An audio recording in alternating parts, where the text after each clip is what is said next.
जहाँ पे आके इंसान की ख़त्म तहकीक होती है, शुरू रब की वहाँ से खूब ये तख्लीक होती है।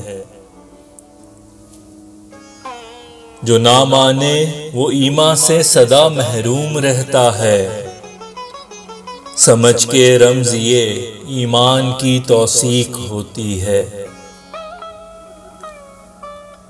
मतीए हुक्म रब्बी है जो है सरशार ईमान से, अता ऐसी न हर इंसान को तौफीक होती है।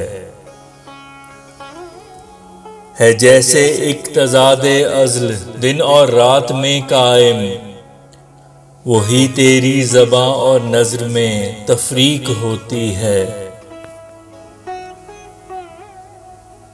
ज़बां तेरी मोहब्बत से सदा इनकार करती है, मगर तेरी नज़र से इश्क की तस्दीक होती है।